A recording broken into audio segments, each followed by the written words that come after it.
चिट्ठी आई है।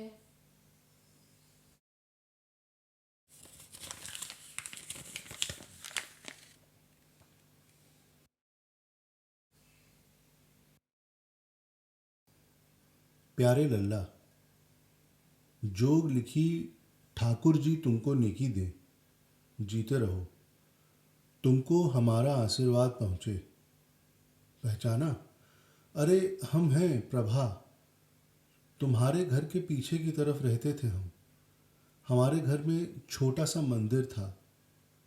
तुम हमारे घर आते थे जन्माष्टमी की झांकी देखने।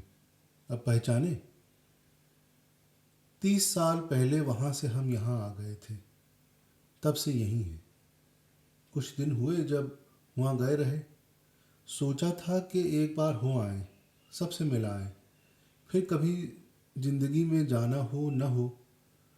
पता लगा कि तुम यहाँ से सालों पहले चले आए थे, वहीं से तुम्हारा नया पता ले आए।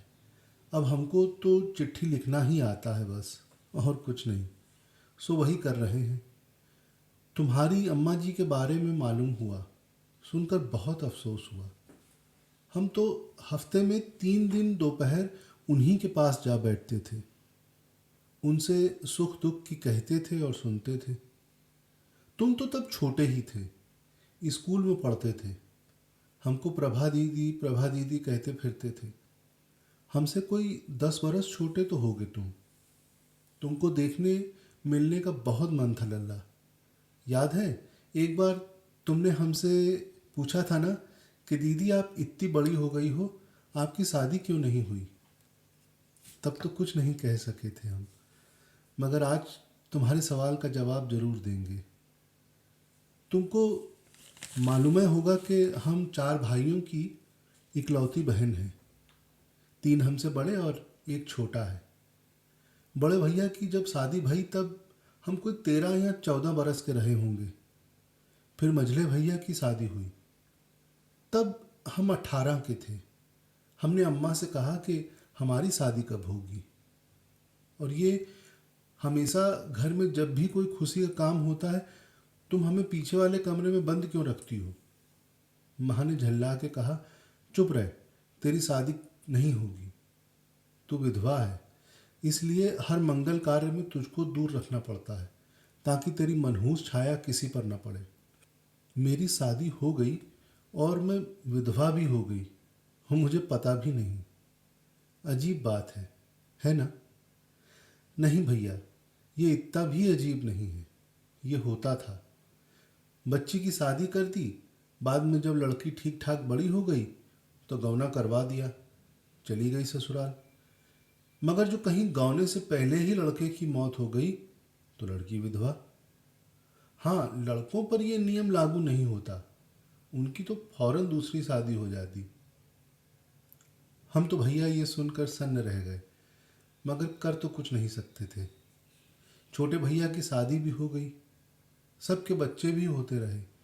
खुशियों से हमें हमेशा दूर रखा जाता था, मगर बच्चे संभालना, घर के काम काज करने से हमारा बुरा साया किसी पर नहीं पड़ता था। हाँ, घर में किसी भी बुरी घटना, अनहोनी, नुकसान वगैरह के लिए प्रत्यक्ष अप्रत्यक्ष हम ही जिम्मेदार थे। इसी बीच हमारी पहचान एक लड़के से हुई।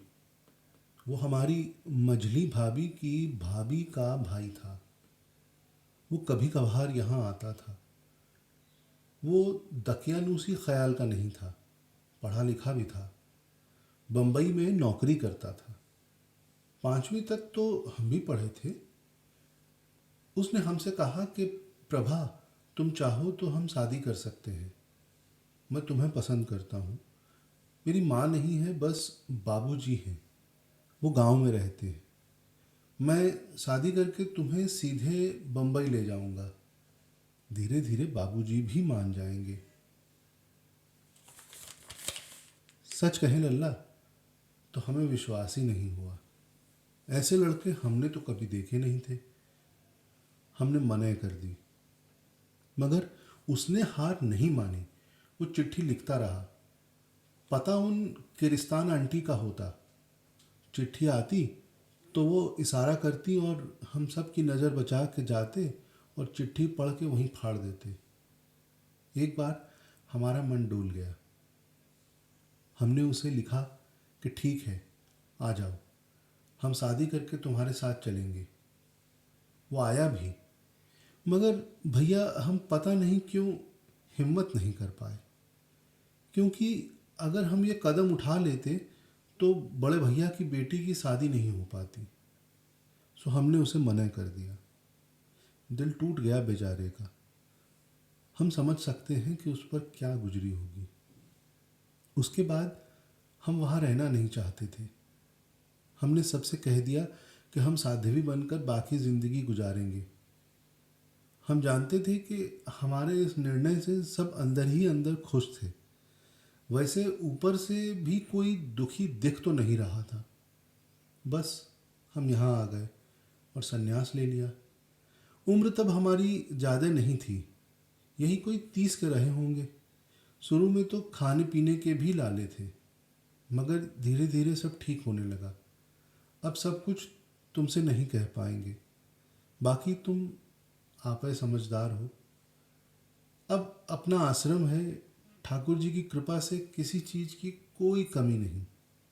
अब सारा परिवार यहीं रहता है, हमारे पास यहाँ। जब तक घर में थे तब तक सब हमें निकालना चाहते थे। जब घर छोड़ दिया तो अब सब हमारे साथ रहना चाहते हैं। हमारी भाभियाँ जो हमें तीखी नज़रों से देखती थीं, दुत्कारती थीं, अब हमारे पांव छूती हैं। लीला है सब लीलाधर की, समझे लल्ला। तो भैया बस इतनी सी है हमारी राम कहानी। चिट्ठी लिखने बैठे थे कुछ और ही सोचकर, और लिखने लगे तो कुछ और ही लिख दिया। बरसों से जी भरा सा रहता था, आज सारा दर्द उड़ेल दिया। जी हल्का हो गया हमारा। तुम बहुत पढ़े लिखे समझदार हो, दुनिया देखे हो। ज़रा सोच कर एक बात तो बताओ लल्ला, हमारे साथ जो कुछ हुआ उसमें हमारा क्या कसूर था? हमें किस बात की सज़ा मिली? हम जब जवान हुए तब बाकी सब लड़कियों की तरह हमने भी सपने बुने। एक घर, पति, बच्चे, कुछ ज़्यादा तो नहीं चाहा था। अब भगवान को बुरा भला क्या कहें, आज हैं तो उसी की शरण में।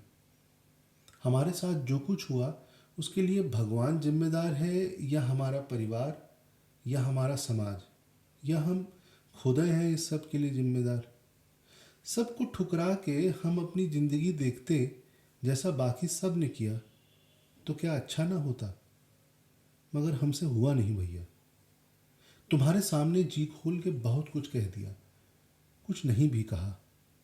वो सब नहीं कह पाएंगे कभी, मगर हम जानते हैं कि तुम समझ ही गए होगे। कोई बिना मतलब किसी को आसरा नहीं देता, न किसी का ख्याल रखता है। दुनिया का असली नकली अच्छा बुरा सब रूप देख लिया।